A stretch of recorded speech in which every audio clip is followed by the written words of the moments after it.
Welcome to Rich Conversations. I am here joined by Timothy Hayden II in Los Angeles, California. How you doing?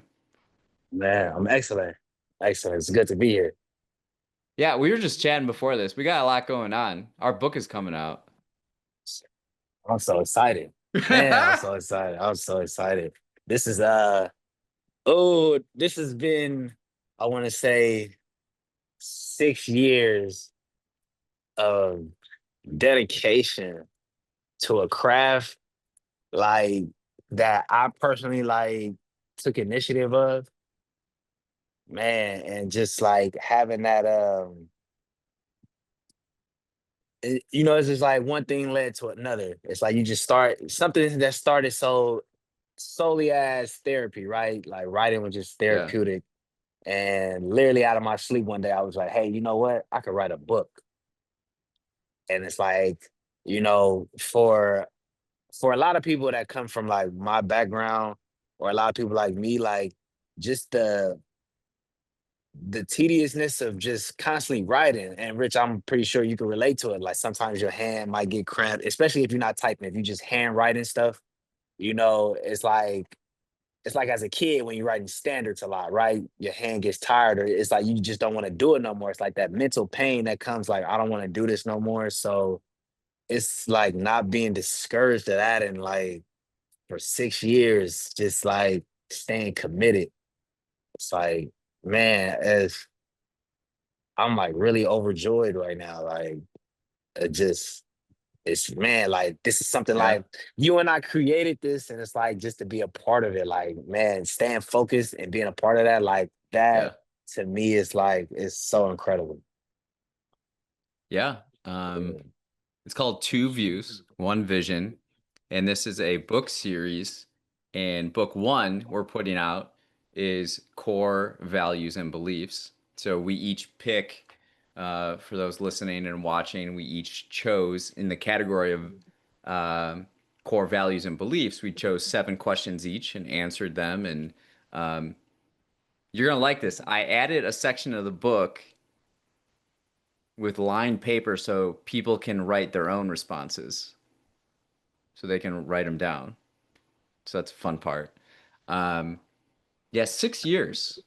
I think that's what it took. I think that's how long it took from me writing to my first book came out too. It was Mm. around 6 years, yeah. And I it's like was writing and then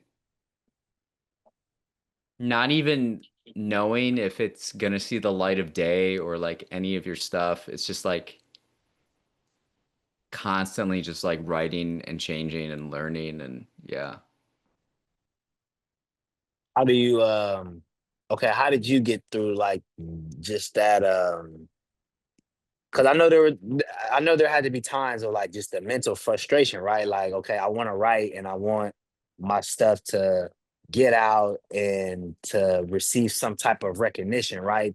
You know, but just in the beginning process, just the whole like, okay, let's just say I want to write a 60-page book or however many pages, like how was it getting through that process of like, just getting over doubt and getting over the fact, like just that thought that comes like, you know what, I could be doing this instead of just doing this. Like I don't need to be doing this. I could just, do something else, and that might give me a more satisfaction than doing this. Like, how was that process getting over those thoughts? I feel like our writing, what we were writing, the content was different. Where I was focused on, actually, it's right here, Homeless but Human, right? So I had this document, this journal of like, how long was it? I don't know. It was like over 300 Google Doc pages and just like reworking that. And then the ideas of this book were in so many iterations, and I've had so many editors look it over, and I'd have to scrap a lot. And even when I met with my editor for the book that came to be, I felt good. Like there were two like I had the journal, which was like 100,000 words, and then I had like a thing about like homelessness more in general. So you had one where you could see the day to day, and then one was like more thoughts overall. And I gave her the journal one, and when I met with her, she said, "You got to cut out 2/3 of the characters. You got to cut out 40,000 words. You got to do this, do that. You got to change the ending." And it was like, wow. Because I was feeling good. And then I was like, oh, wow. Um, then I read Stephen King on writing. Hmm. And after that, after reading that book, I was like, okay, now I get it. I like finally know how to write now.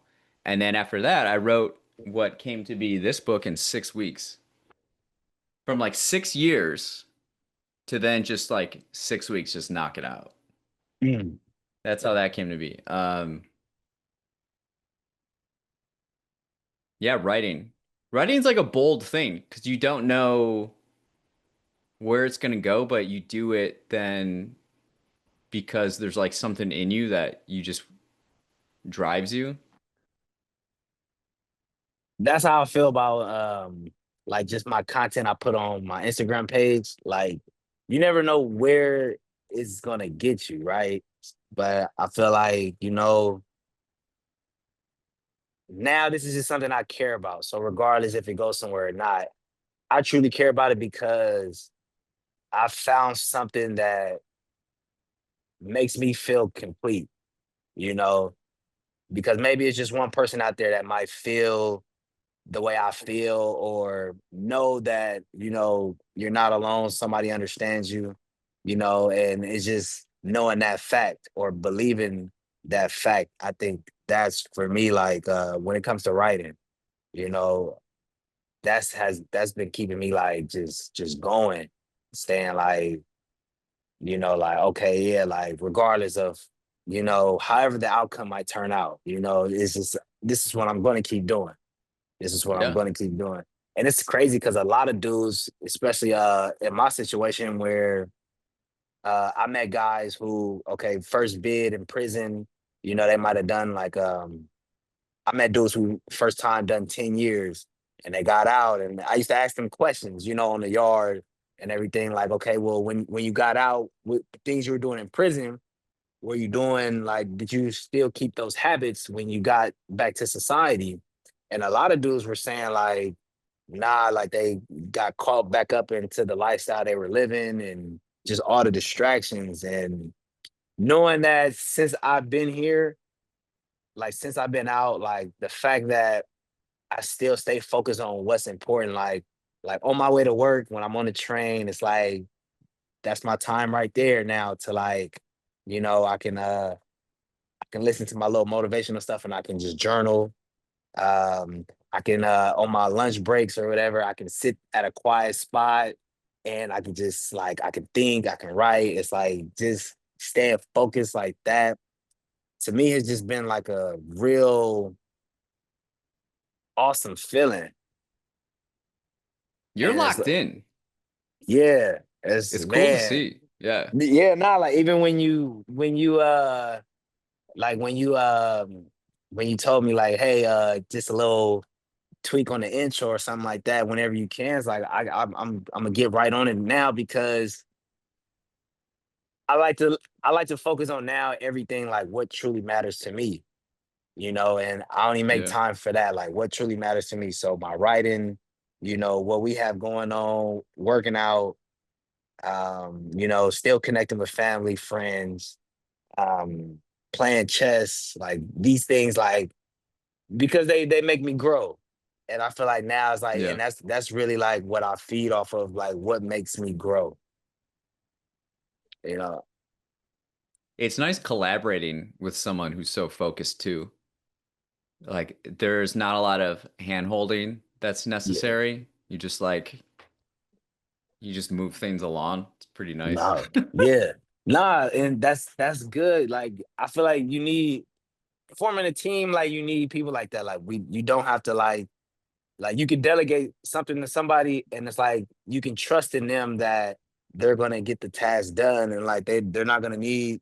you to hold their hands or anything like that. Now, don't get me wrong, if there is something that maybe like, because honestly, all this stuff is really new, but I know how to sit and like problem solve. I know how to sit, think about it, and figure it out, and go from there. But there are some times, and I admit, where if I do need help, I'm not afraid to ask for help. But I know for the most part, I will try to sit and figure something out before it gets to that. But I never want to just, I guess, seem like the handicapped person where it's like I constantly like need someone holding my hand along the way, because I feel like right there, just that, like having someone as a crutch, that limits your growth. Mm, And I just say that from getting to know me more. That's really like, I say that from personal experience. You know, I just I know a lot of people closest to me where a lot of things were done for them, and I seen the outcome to that. yeah. And just in life, I always said, I guess I've been an observant type since a kid. So it's like I always, once I observe just, you know, um, the cause and effect of everything, I'm like, okay, I don't want that to be me, because I feel like it doesn't make me useful to society. Hmm. Just being like that. And now just knowing that, and really I say I believe prison was like the best thing for me, because it really taught me how to just stand on my own 2 feet and be a man. Hmm. Like, and really like a lot of things I do alone. I had this group session the other day. It was a Monday night, and the instructor asked us a question like, how do you spend most of your time? And I looked around, and other dudes had answers like with friends, family, things of that nature. And for me, it's like most of my time, I like to spend it alone, because when I'm alone, I like to sit and Yeah. think. I like Yeah. to, evaluate myself, you know, uh, where are my weaknesses at and stuff like that. I like to, and I write all this stuff down.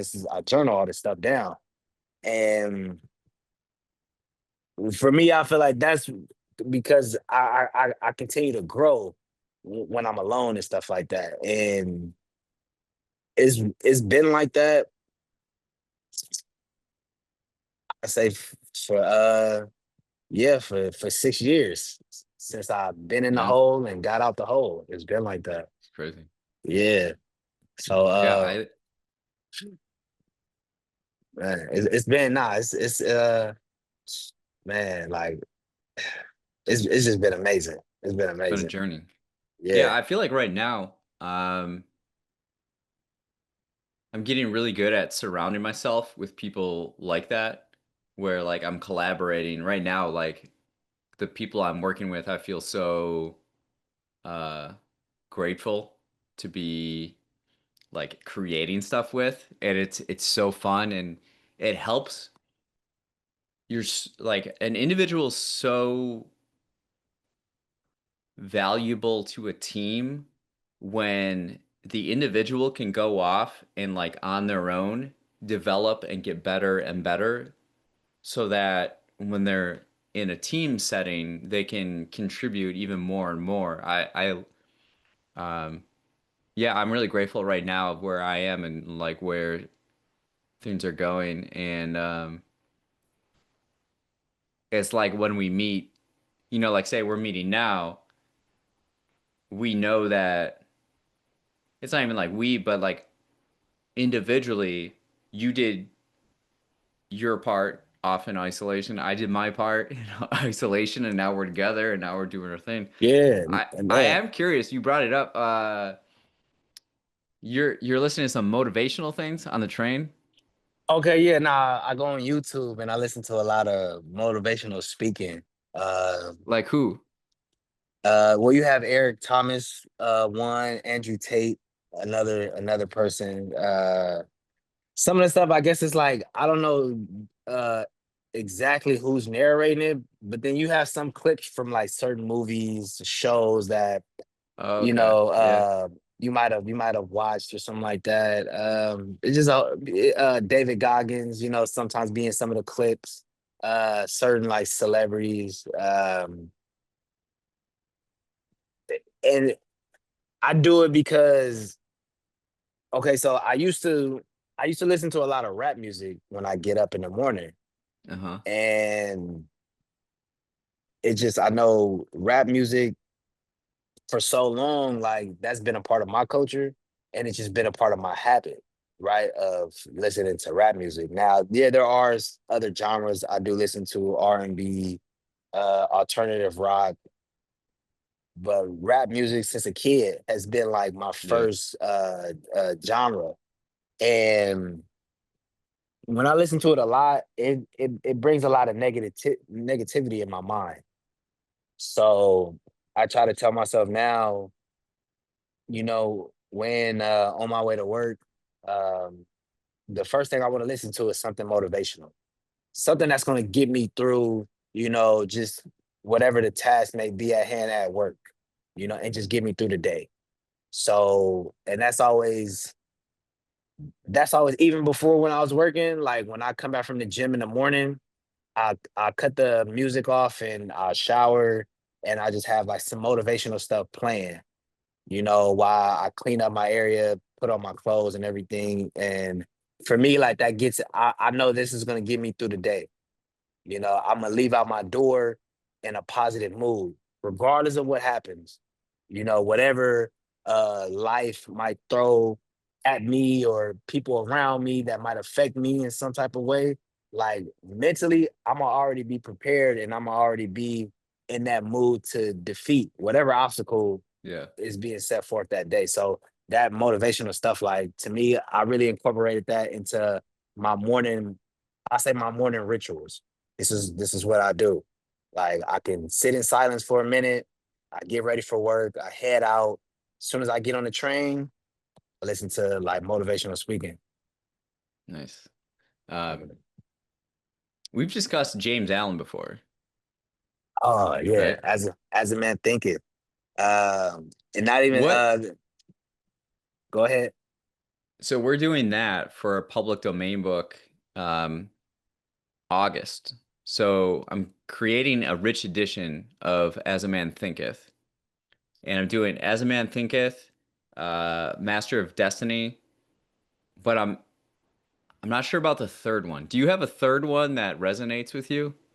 James Allen, the Yeah, yeah, Path to Prosperity. The Path to Prosperity. Very, very a phenomenal read. If you haven't read it yet, I recommend that you please read it. I recommend that anybody, if you never read anything from James Allen and you want to start off with something, as a man, think if it's a good book to start off with. Don't get me wrong, but if you had to ask, and if I had to choose between As a Man Thinketh and The Path to Prosperity, I would choose The Path to Prosperity. It's a very good read. And some of the stuff in there, like he talks about good and evil, right? But mostly he talks about evil and understanding it. And now, yeah, I study under Islam and I consider myself a Muslim. And I grew up a Baptist, right? So just being involved in Christianity and Islam, you have God and Satan, right? But in the Path of Prosperity is a section in there where James Allen he talks about evil, and he's more like saying like evil isn't a bad thing, but evil should be understood, and you should want to understand, I guess, the lesson that like the lesson and the reason why the evil is out there because it's to teach you something, in a way. It's been years since I read the book, but it is a section in there that talks specifically about evil. but it was very like it resonated with me. And honestly, it did have me looking at things a little bit different, just because a lot of us try to shy away from what's bad, right? Instead of trying to, face it head on and understand it to see what is it that bad or that evil has to teach us, because it is a lesson behind it, you know? And yeah, James Allen, he has a very deep perspective of stuff. And I would recommend that book to anybody that like ever heard of James Allen, or just, you curious about life and you want to, read a book that might, make you sit and ponder on things. That is a good book to read. That's a very good book to read. What are you curious about recently? Um, what have I been curious about?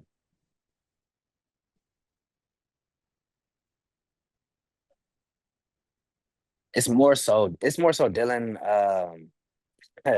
I guess it's more so physical. So is is really my curiosity isn't seeing the outcome outside of this, like this halfway house program. Like, it's just I'm being curious about just my outcome. And I know people there's a saying, life is what you make it. And I do believe in that. But I'm really curious about my outcome outside this halfway house. So I have 9 months left, and I'm going to transition over into a sober living home for 30 days or maybe a couple of months, just to save up a little bit more, but then make sure I'm fully comfortable to transition over into more independence in my own place. And I'm really just curious about that outcome, because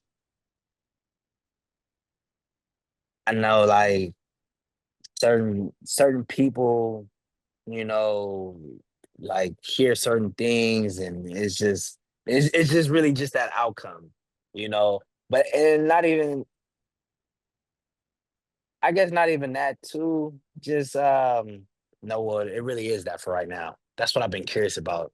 So like imagining what that's going to be like. Yeah, no, since I started working, since I started back working, like so here they have this policy where it's like they're gonna save all of our money up, right? And I mean, they'll let us take out maybe $50 out of our whole check, and that's what we'll have to survive on, I guess, each month, right? Or each time we get paid, really each month. And so knowing that this program is about to save up everybody that's working all of our checks.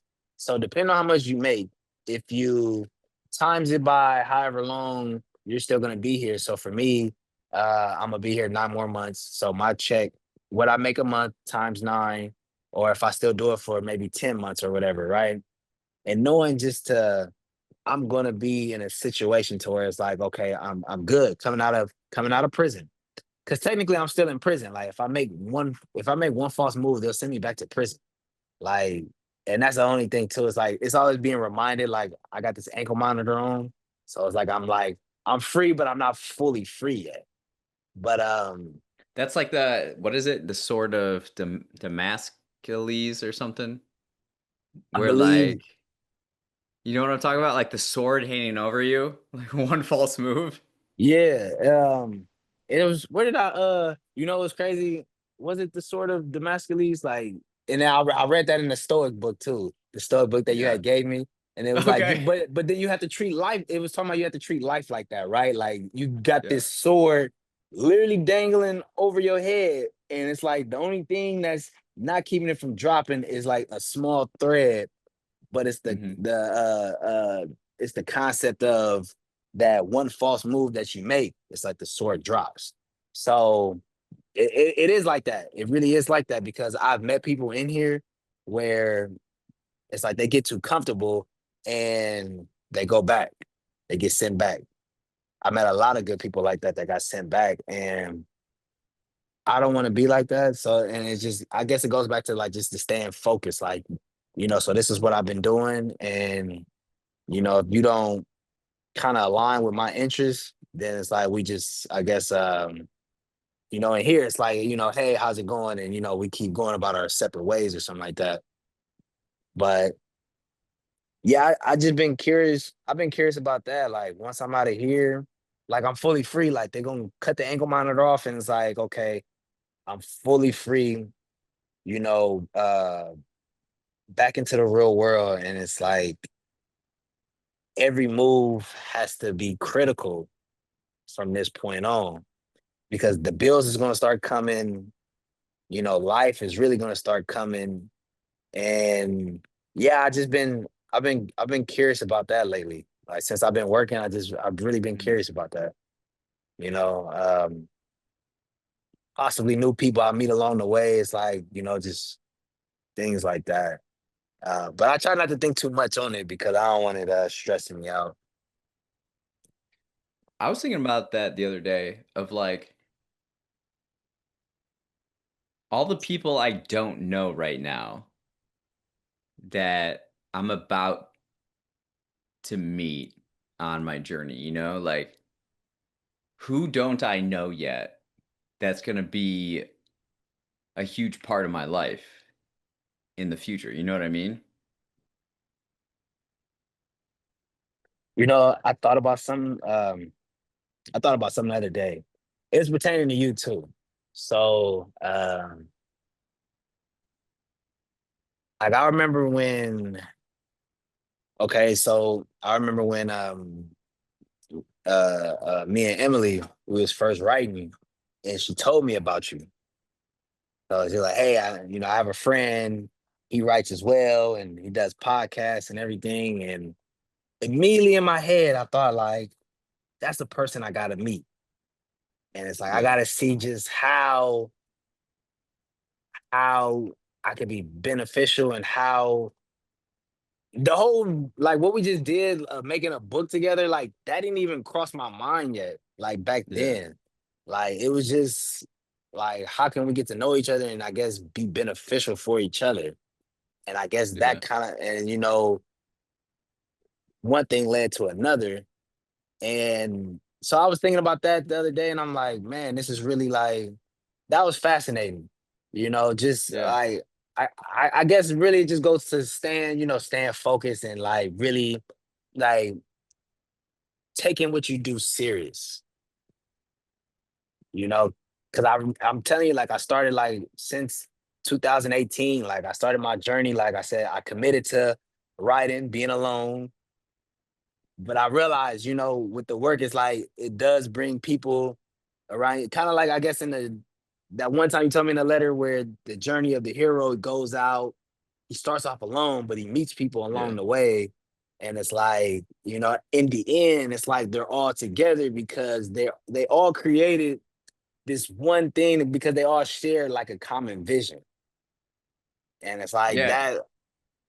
that was cool. That's and it's been cool. It's been cool. You're referring to so I learned that from my friend Ken, who illustrated books together. I gotta send you that book too. Do I have it here? Um, oh, I do, yeah. That's the boy in the rocket ship. He illustrated the boy in the rocket ship. So Mm. I learned the difference between Eastern storytelling and Western storytelling from him. And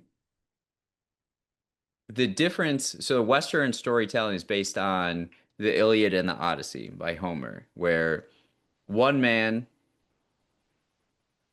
is among many men, and they go on this adventure, and then one man is left standing, Odysseus. The Eastern storytelling is, which one did he say it was based off of? Like Journey to the East, I believe, where you have one person, one man, starting on an adventure and a journey, and he meets people along the way, whether they're friends or enemies, but then they become friends, and then so it goes from one to all to many, and they go on the shared journey and goal at the end. So it's like all to one or one to all. And to me, I would like my life to reflect more of that, like one to all. Um, so I probably wrote that in there. You got a sharp memory, you know? Nah, yeah, I remember a lot of our conversations, man. I'm telling you, like they really resonated with me and they got me through a lot. And I Yeah. remember I wrote some very like thinky things in there too. nah, yeah, nah, like the last prison I was at right before I got here, so I knew I was coming here and I knew it was official. I was just waiting for them to tell me to pack up all my stuff. And through the course of it, like I would so I wake up 3 o'clock every morning, um, you know, use the restroom, wash my face, brush my teeth, wake up all the others that need to get ready for like this kitchen job they had us in. And once I put my clothes on, make my bunk, I'll go sit in this day room, I drink my coffee, and I would start reading like just your letters, you Yeah. know, and I would probably do it like two of them a day, two of them in the morning, after I shred them up. And it just like, just to resonate just with everything you said, because truthfully, I needed that. And I needed to be reminded just of the things you were telling me. Like even just the boy in the rocket ship, right? When I was at Wasco and I wrote you a letter of, not being mentally there, just like my mood was kind of down. And I mean, looking back at it now, I realized, yeah, I was lonely, but also I was distracting myself with just unnecessary things. And, I was wanting things that other people might have had. And it was just, I was succumbing to that whole feeling of missing out, when Hmm. the whole time I wasn't missing out of nothing. I was like, what I was doing and what I've been doing, I was always on the right path. I guess it was just maybe it was that war with the new me and the old me. And it was like, you should go back to the old you and have that reputation of having this and that, Hmm. So when you sent me that letter of the boy in the rocket ship, that really like boosted my spirit back up, because just knowing that this kid, is building something bigger than what's being seen right now at the moment, right? And knowing that all these other kids are doing this and that, and everything is seeming like, they're just enjoying life and having a good time. But you see, over a while, like, the, everything starts to get tiresome. But yet this boy now, he's been he sacrificed in the beginning, and he worked so hard, to build a rocket ship, right? Now it's like, and he could have been selfish and said, you know what, like nobody stood down here with me and helped me build this rocket ship. Yeah. I'm gonna go to the top. Yeah, I'm gonna go to the top by myself. He went on every level and got each kid and was like, you know, leave, leave what you found, because the real treasure's at the top, and that's just only gonna slow us down. So, and finding out when you get to the top that when you open the box, it's like there's a note in there that says you were the treasure all along. Yeah. And a lot of people, I mean, yeah, a lot of people can say, yeah, I am a treasure, right? Like I am a treasure. But how many people can really, well, for me, how many people can really understand that? Like I took it that I'm the treasure because my mind is how Right. I think. It's the fact that I wake up every day and I have these thoughts in my head. That's what makes me a treasure. I don't Hmm. have just blank thoughts or destructive thoughts, that makes me more of a liability or a parasite, whatever the case may be. I have something to where it's like these thoughts help me move forward, and it can help anybody else that I'm dealing with move forward as well. And I feel like that's what makes me the treasure, because yeah, we can look at a $100 bill and that might seem fascinating, but that's just material things that can be, gone, coming, it comes and go every day.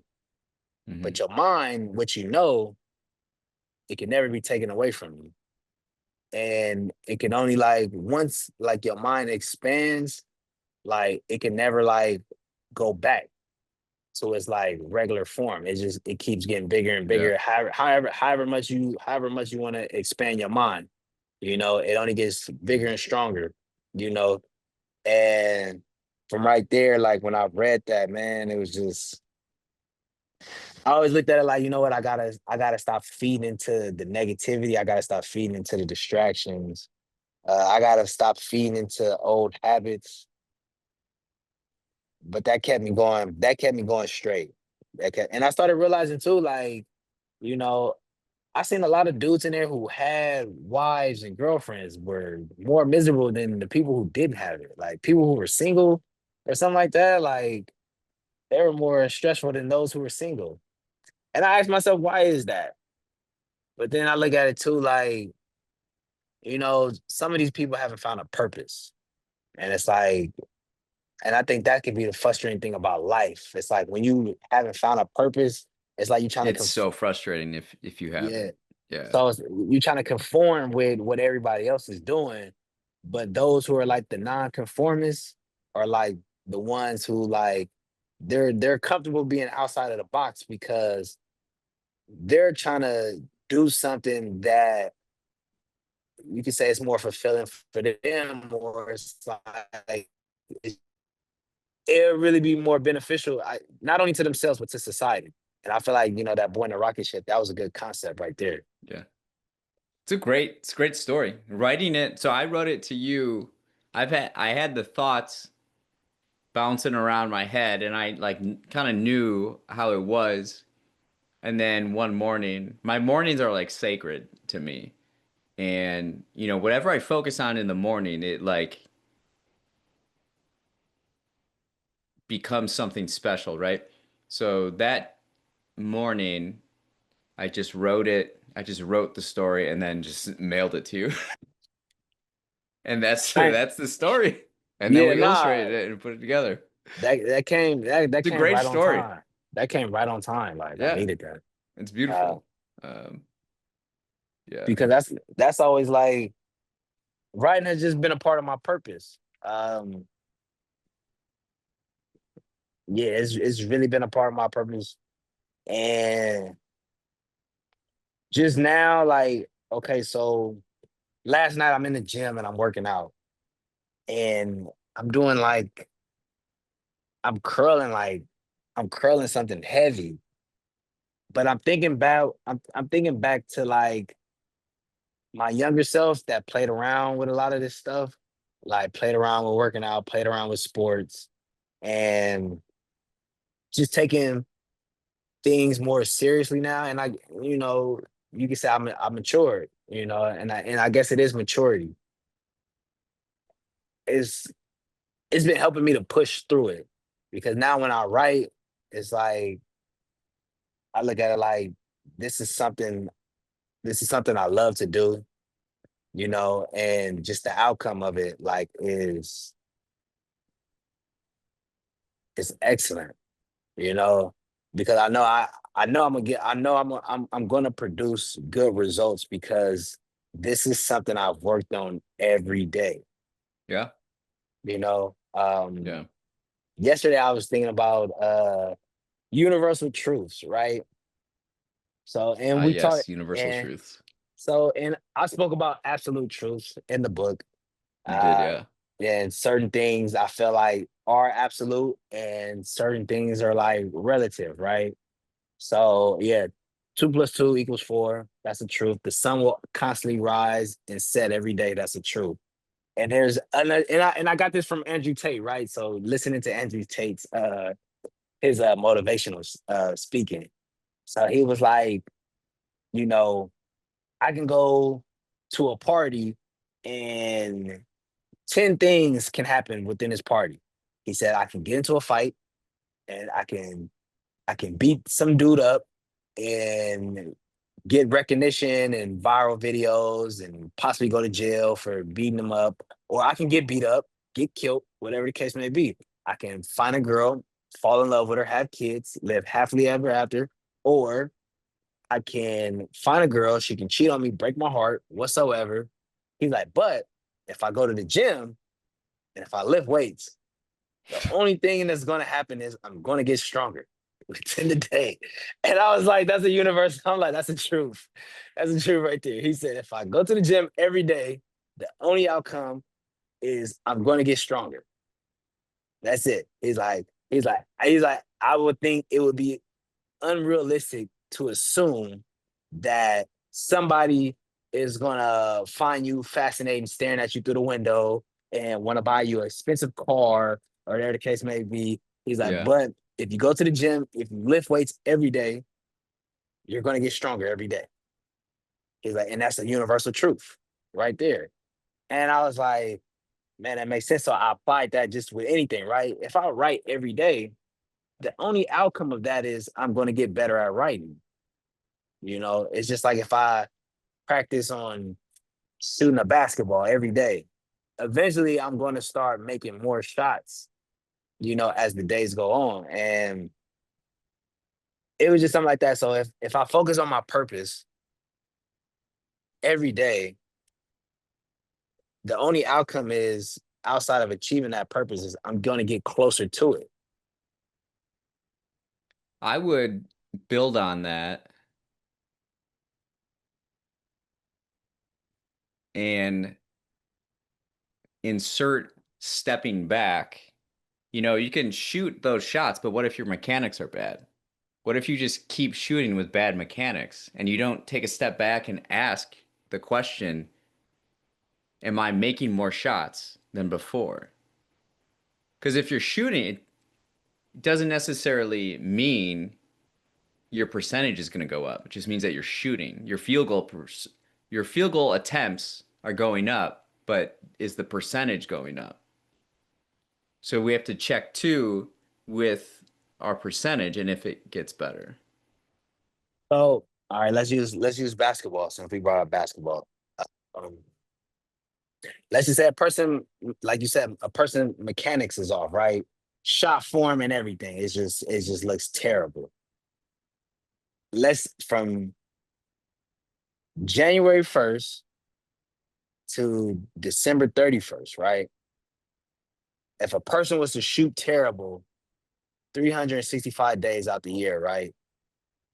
Now, within that next year, I feel like as the years go on, they'll eventually improve somehow. And I feel like that goes all into it because, yeah, if a person's shot is off, then they might learn how to shoot better, maybe how to tuck in the elbow more, how to, flick the But they wrist have to more. step back, pause, and think about it. They have to use their mind to Hmm. make a judgment and ask if something is going right or if it's staying, the results are staying the same. And to parlay this into like purpose, if you have this vision or your purpose and you're going forward, but the results are the same as before, it's good to check in and ask, you know, are we still on the right course? Are we still in the direction that we need to be going? What is our direction, first of all, so that we can not just go fast, but with velocity?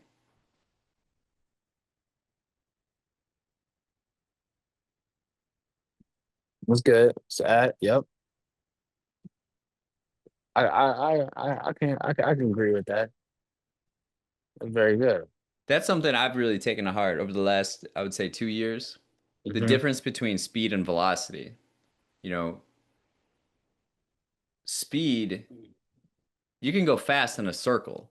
A lot of people go fast, but can you go fast? Velocity is speed with a direction. So like my friend brought this up, Joe Anhalt, and he works in the startup scene in tech, Hmm. and he's observed a lot of like tech uh, founders, CEOs. They want to break things right away. They want to disrupt things. They want to go fast, but they don't quite know where they're going. They don't quite have direction, and then you just flail out at that time. But if you have velocity, if you have direction, the direction, then you can use fast and speed in like a more clear way to maximize physics, you know? Um, so I've been using that. I've been using that a lot. Applying physics to things. I was thinking about using Chat GPT to like to start breaking down, like asking it certain questions based on like even quantum physics or something like that, and break it down Yeah. like as, and because I realize right now, like I'm limited just with these books, but then I'm like, I have my phone. Like I don't need to, I don't need to have books sent here. I can just either have Chat GPT break down the concept of certain books so I can get it, or just explore. Cause I do wanna is there's certain sciences I wanna get focused into because I feel like there lies the truth in certain things. Like anthropology has a lot of truth in there that like it questions like religious beliefs, but when I took the class, there's a lot of truth. And I know with physics now, it's like there's truth in physics. I Yeah, was like, physics, I would strongly encourage figuring out a way to make learning about physics fun. Like you'll really benefit from that. Um, on a side note, that's on my mind is how terrible a name Chat GPT is. It's so long and it's so clunky.